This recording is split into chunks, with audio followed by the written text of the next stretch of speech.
Orientation to the home story. Nothing in nature is born without a birthplace and a matrix, its mothering entity. This law applies to microbes, animals, even the oceans and clouds. Likewise, no myth, metaphysical teaching, spiritual system, religion, ideology, work of art, or scientific theory comes into the world out of nowhere. Every event that confers self-understanding on the human species comes not from humanity in an abstract sense, but from a particular locale in the world inhabited by a distinct racial strain. In Japanese creation myth, for instance, comes from the island of Japan and its native peoples. Aztec mythology arose from the landscape and mindset of the Mesoamerican peoples, the local tribes.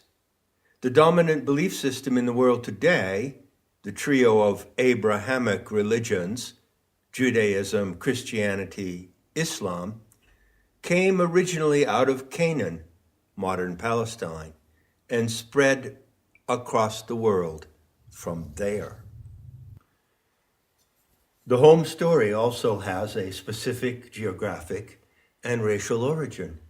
As you learn the narrative, it will be instructive to consider the backstory of the FGS, a term from filmmaking that describes the preceding conditions of a movie plot. This consideration is not required, but it may be desired if you are an individual inclined to wonder about origins. The home story has a backstory, like any other mythic narrative or religious system, any spiritual program you can name, such as Buddhism, Wicca, or the Nation of Islam.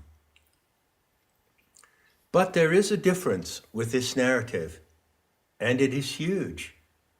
Due to its encompassing scope, the fallen goddess scenario is a story to guide all the races of the world and even to describe the diverse roles they hold in what Gnostics today call the divine experiment.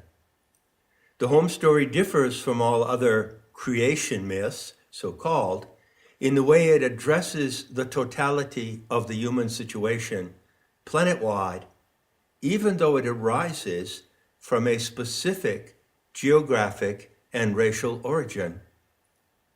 Its application goes to all racial variations of the human species, but it comes to the world as a product of the religious imagination of a particular people, one certain race. So before delving into the narrative, it may be worthwhile to give your attention to the following orientation. The sources. The sacred narrative of the mysteries explains the cosmic origins of life and human purpose on earth, in a way not to be found elsewhere. No other body of myth or legend from any culture or epoch presents a creation myth as vivid, comprehensive, and coherent as this one. Likewise, no other narrative explains the ultimate truth about evil and how it works against all that is good and beautiful on our precious planet. The home story is the cosmic biography of the living earth. It is also the supreme heresy of all time. Due to its exceptional message, this narrative has been attacked, distorted, maligned, and suppressed more violently and more continuously over centuries than any concept in all of history. Consequently, textual evidence of the FGS only survives in sparse and fragmentary form, like shards remaining from a large, shattered mosaic. But it does survive. The rare materials that preserve the myth of the wisdom goddess were discovered in the Middle East and Egypt. How then can it be the guiding narrative of the native European races? Also, since the myth comes from an ancient movement that originated in northwestern Iran, how can it be designated as European at all? Against these objections, 2 points of clarification will perhaps be helpful. First, those who developed this narrative came from the native stock of peoples whose homeland was in the Caucasus Mountains. They were cousins to the Aryan, Celtic, Nordic, Teutonic, Italic, Iberian races that lived all over Europe. Proof of this long enduring kinship can be seen in the astonishing physical similarities between the Ossetian people of the Caucasus and the Celts of Ireland. The authors of the FGS were ancestors of those diverse peoples designated as white, peoples who survive today as the racial minority in the world population, about 8%. Second, the Iranian racial stock that produced the home story stood entirely distinct from the Arab Asiatic peoples who inhabit Iran and neighboring regions today. And of course, they lived long before those inhabitants were converted to Islam or Christianity or Judaism. Elsewhere around the Mediterranean basin and across Europe, from Greece to the British Isles, from Spain to Scandinavia, diverse peoples sprang from the same racial stock. The home story is the unique product of the religious imagination of Aryan Caucasians or Indo-European peoples, a spectrum of races that originally and exclusively occupied the vast reaches of Western Europe and eastward as well, extending into Iran and even India, whose population contains a significant Aryan mixture to this day. The Sanskrit-derived word Aryan comes from the Indo-European root Arya, noble, excellent. Not to say that only those of Aryan descent possess and express these qualities. Rather, the Aryan lineage exemplifies the attributes of nobility and excellence, ideally to be attained by all races. That attainment, however, must be proven, demonstrated in values, attitudes, and action. A further question: can counterparts of the Iranian version of the home story be found in European mythologies from Britain, Scandinavia, Greece, Germany, Italy, France, Spain, and elsewhere? What about national epics such as the Kalevala of Finland? The rich trove of Greco-Roman mythology, Germanic folklore, or Irish, Welsh, and Basque legends? Looking back at those vanished cultures in their original pre-Christian state of native purity, do you find any versions and variations of the fallen goddess scenario? Do any of those sources offer a story based centrally on the figure of an earth goddess comparable to the Sophia of the Mysteries? Do they present in any way versions and variations of the home story such that it might be recovered and retrieved in those materials? Well, yes, they do. But those original versions are chaotic, incomplete, and inconsistent. They do not present the entire plot of the narrative. Far from it. They are at best mangled variations and random fragments. The European heritage, sadly, only retains some random elements, names, and incidents pertinent to the home story. Only partial features of the FGS, fleeting glimpses of it, can be found in the comparative myth, folklore, and legend of Europe that survive today. Why? Quite simply due to the fact noted above. The home story has been so relentlessly attacked that only scattered clues from it survive. Across Europe, almost all evidence of it has been deliberately suppressed and placed under taboo, if not actively demolished. For example, Nordic myth does not offer a coherent rendering of the Sophianic narrative, not even isolated episodes or extracts. Only a version of her name survives, the name of the goddess Ostara, and that name is borrowed from the Germanic peoples, whose mythological heritage likewise was demolished when Christianity overtook Europe. All that remains is the name, Ostara, without a single clear storyline about her, without a clue to her origins and her continuing existence. The background. The FGS is not the work of a single human author. It was developed over many generations by the Magian order, a community of visionary teachers. The Magians were the pagan, pre-Christian forerunners of the Gnostics. They called themselves Telestai, those who are aimed. What aimed them?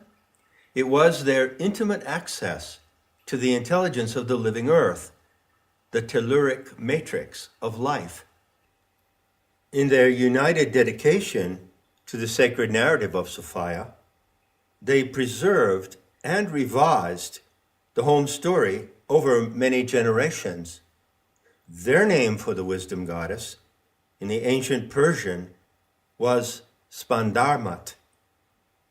It means expansive, vibrating mother, the measured web of life.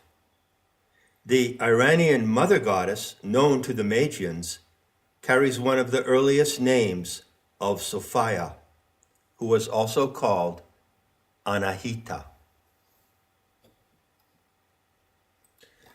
The mother goddess, or earth mother, is of course a universal archetype. Some version or another of that figure occurs in all indigenous animistic societies in all lands. The Magian Gnostics detected this divine maternal figure in a living presence to be encountered and engaged. Animistic peoples who directly sense the presence of the living earth rarely go beyond that sensation into deeper dimensions of knowing. They remain emotionally captivated by that power and are most often merely superstitious about it. The Telestai were different. They blazed the trail into profound and intimate engagement with the intelligence of nature. They conversed directly with the mind of the planet. They were intellectual shamans, highly accomplished in visionary practices, paranormal faculties, literacy, mathematics, astronomy, the natural sciences, and art forms of all kinds, including music and dance. Accessing the mind of the living earth by a special method of trance, they were able to construct the FGS based on repeated and deliberate close encounters with the main character in the story, Sophia. Knowing the Earth Mother in such an intimate and penetrating way, they were able to construct a story about her unlike any other in its scope and detail. The origins of the Magian order date to about 6000 BCE. Much later on, their beneficiaries, the Gnostics, inherited and preserved their narrative and their method. Over centuries, they accomplished the complete narrative of today, the home story. The discovery in 1945 of books hidden in a cave at Nag Hammadi in Upper Egypt made it possible, after centuries of repression and destruction, to restore the full-scale coherent narrative of the wisdom goddess. Collated with other materials from European antiquity and Near Eastern myth, the Nag Hammadi codices are the primary basis for recovery of the Sophianic myth. The mysteries. Volumes have been written about the mysteries, mystery religions, or mystery schools of pagan antiquity. Unfortunately, attempts to explain this topic fail from the outset due to lack of evidence of what actually occurred in those long-forgotten cultures. Honest scholars concur that the practices and procedures of the mysteries are unknown, having been protected by a vow of silence. Not secrecy, silence. Unfortunately, again, those today who claim to know about the mysteries often accuse their adepts of satanic rites, human sacrifice, mind control programming, and other sinister procedures. The schools were Illuminati think tanks, as a popular meme asserts. This claim is totally untrue, and there is not a shred of evidence to support it. Scholars agree that participants in the mysteries accessed in some manner the deepest truth about human existence, going to the taproot of life and consciousness.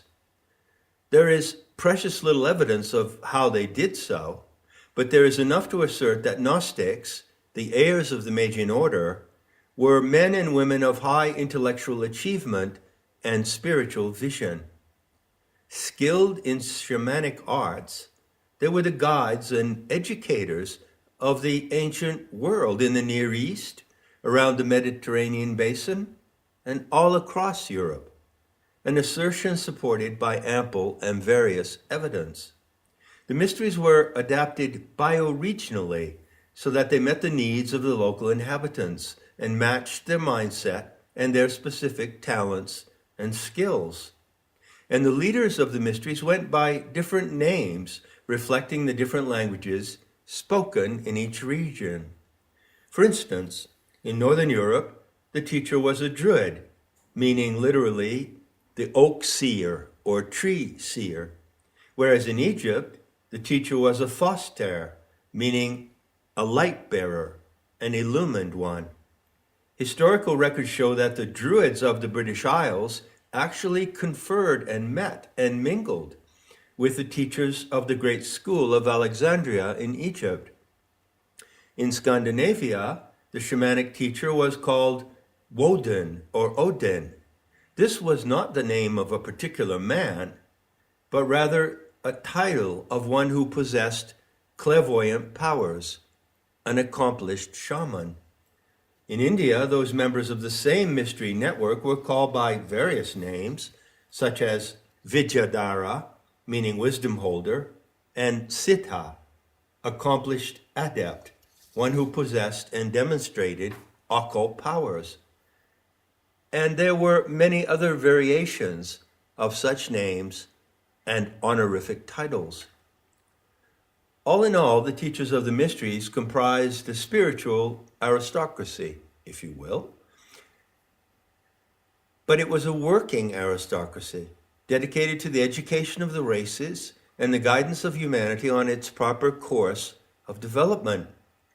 Their paramount tool of guidance was the sacred narrative, the home story. The central figure of the mystery school network was the wisdom goddess Sophia, known by names differing by region and people. Her name in Greek means wisdom. Philosophia was originally love of wisdom, and by extension, love of the goddess herself, known in her living presence.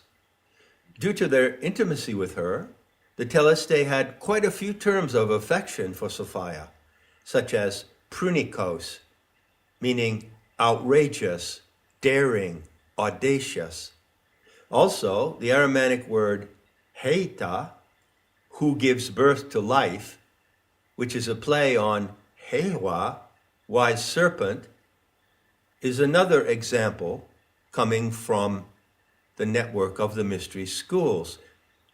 By the way, it is striking how the Aramaic Hewa closely echoes the mother tree goddess of Avatar, Ewa. Sophia was known as Ostara and Spandarmat as already noted. That would be among the ancient Persians, who were Aryan peoples. Among the Ossetians or Alani people of the Caucasus, she was called Satanaya. Among the Persians, who were Aryan peoples, Anahita. In the Norse language, Yod. Among the Basque people, Mari. The Etruscans called her Sel, Uni, and Semblathalma. In the Minoan culture of Crete, Potnia Theron, mistress of the animals. And there are dozens and dozens of other variations. Of course, there are also worldwide variations of her name from every continent and every region of every continent in the world as well. Mystics who looked into nature with paranormal skill knew that the planet, which is too large to be seen entirely when you are on it, revealed itself in local phenomena, epiphanies or revelations coming through nature itself. Sophia revealed herself through animal powers, such as the epiphany of Snake Woman. Her revelations came principally as snake and tree, but also other particular animals, such as the bull, lion, panther, or birds, such as the eagle, swan, and owl. Gnostics today have reverential names for the Earth Mother, the Aeon Sophia, or the Aeonic Mother, the Divine Mother, World Mother, or simply Pam, Planetary Animal Mother. Aeon is Greek for generating power, God force, divinity, supernatural creative energy. Direct contact with the living intelligence of the earth afforded the teachers of the mystery schools with endless, sublime discoveries.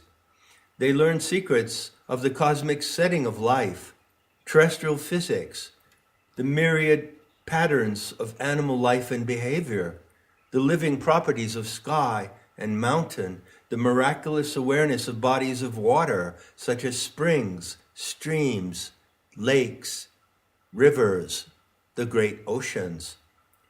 Among all these wonders, they focused intensely on the presence and role of human animals in the cosmic order. They saw this role as being special and exceptional, yes, but not as being in some way superior to other forms of animal life or to nature itself as a whole. The scope of their detective powers, as they might be called, was vast. They also observed the effects of extra-biospheric intrusion upon the Earth, known today largely through the ET enigma. The more they learned, the more thoroughly and meticulously they developed the plot of the home story. There is one momentous teaching of the mysteries that perhaps exceeds all others. The Telestai realized that the divine presence of Sophia did not merely arise when the earth took form. Rather, Sophia pre-existed the earth on the galactic level as a star goddess. And equally astonishing is their assertion that Sophia did not create the earth. She turned into it. The origin of Sophia is in the galactic core. The home story is an astronomical myth. Gnostics did not use the routine religious syntax of creation. Instead, they explained by exhaustive writing and teaching the cosmic process of emanation or emergence, which resembles dreaming. In essence, they taught that the star goddess Sophia dreams the planetary body as someone asleep produces a dream body and so acts within the dream. Yet her dream planet is wholly material, sensorially and physically real. It is not Maya, regarded as mere illusion, which, by the way, is a mistranslation of Maya. The initiates of the mysteries verified their discoveries over and over again through shamanic practice of ecstatic trance, performed in couples and in groups of 4, 8, and 16. They saw no contradiction between reason and revelation. Gnosis is direct knowledge of the supernatural that can be verified by reason based on evidence in the natural world and in the workings of the human psyche. It is what today is called noetic science or cognitive psychology, but in a sophisticated form that does not exclude mystical and paranormal dimensions of experience. Guided by the sacred narrative, the initiates of the mysteries developed what can be called Gnostic intel to a high level of refinement and exactitude. As they were aimed, so they strove in turn to aim the races, to guide humanity on the way to fulfill its inner endowment as a genius species. Their purpose and plan was higher education along what might be called spiritual lines. On that path, they inspired their students to evolve beyond being mere passive inhabitants of the planet toward active engagement with the dreaming power that produces and sustains the human habitat. So also is the aim of Gnosis today. The legacy of the mysteries today remains squarely based on the sacred narrative. The opportunity for all who learn the Sophianic vision story and choose to live in the narrative is an incomparable privilege. Participate in the dreaming activity of the Aeon Sophia so that you play an active role in the outcome of what she dreams. But that opportunity comes with responsibilities. The challenge.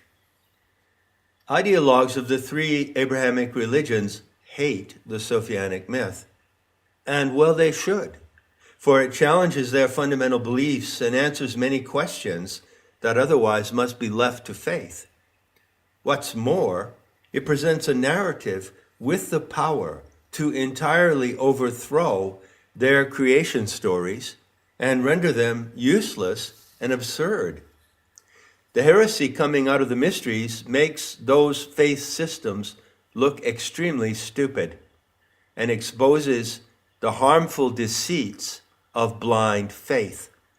Gnosis presented in its time and still presents today a frontal threat to religious faith and its accessories: orthodoxy, authority, hierarchy, and most of all, moral rules said to be dictated by an off-planet creator God, the Heavenly Father. Gnosis has always been the opposition movement to all belief systems. It does not present an alternative religion, but an alternative to all religions. Engagement with the Sophianic myth may be compared to filmmaking. Actors who play roles and deliver lines have to know the plot of the film. Others who appear in the film have no significant roles and no speaking parts. Their participation does not require knowing anything about the plot of the movie, far less about the intention of the director, screenwriter, and the principal cast.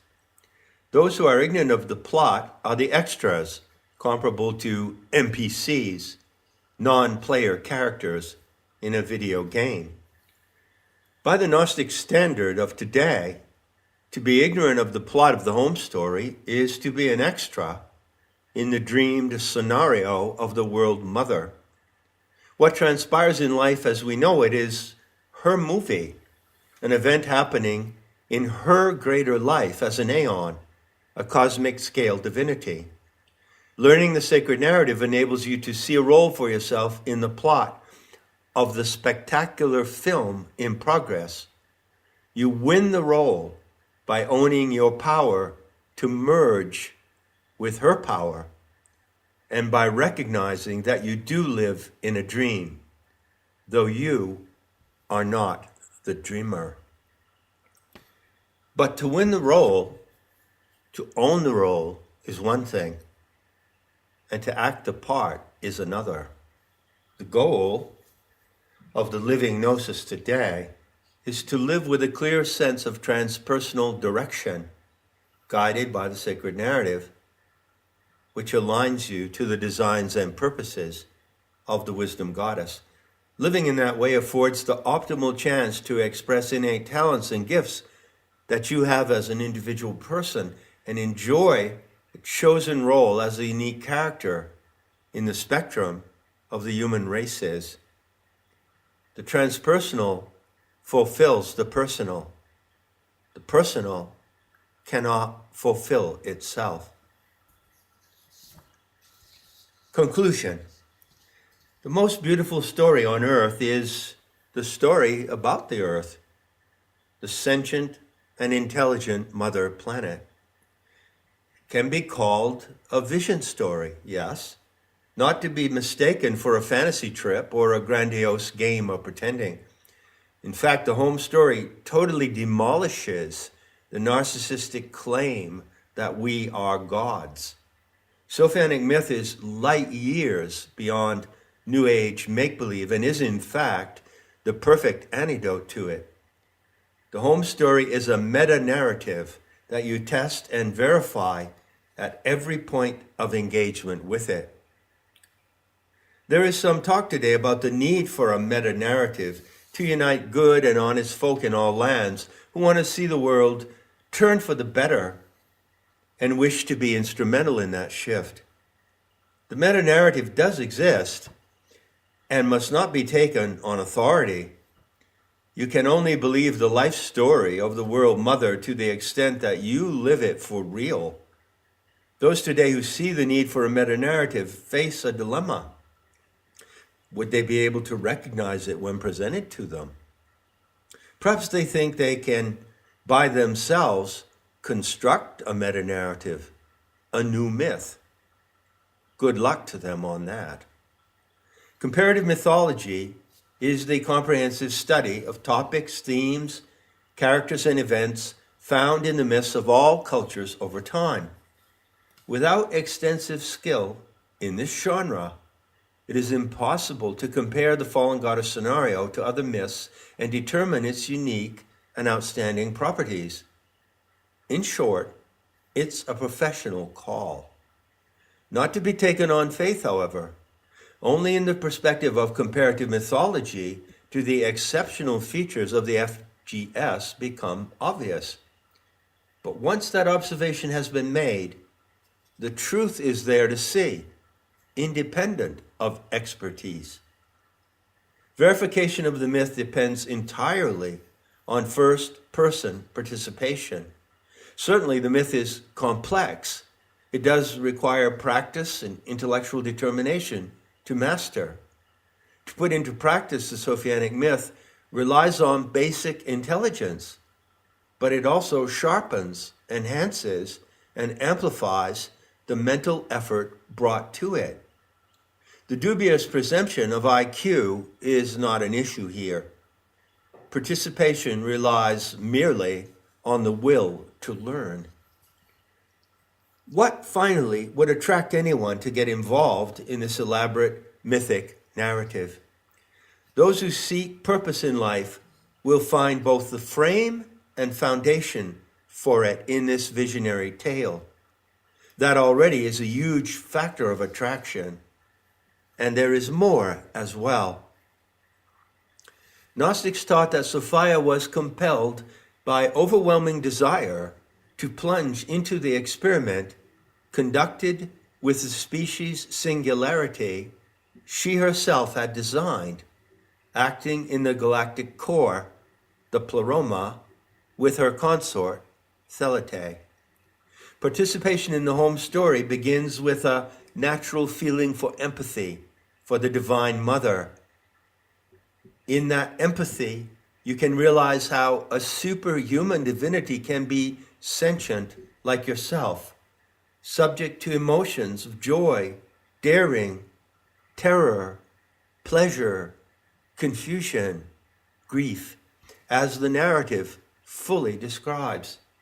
That being so, it is no longer possible to think of the earth as a gigantic rock floating in a cosmic void.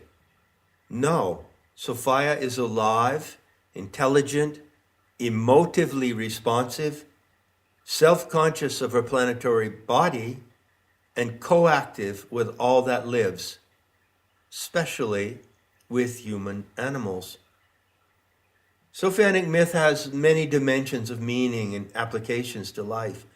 Its total impact converges and dwells on a point of aesthetics.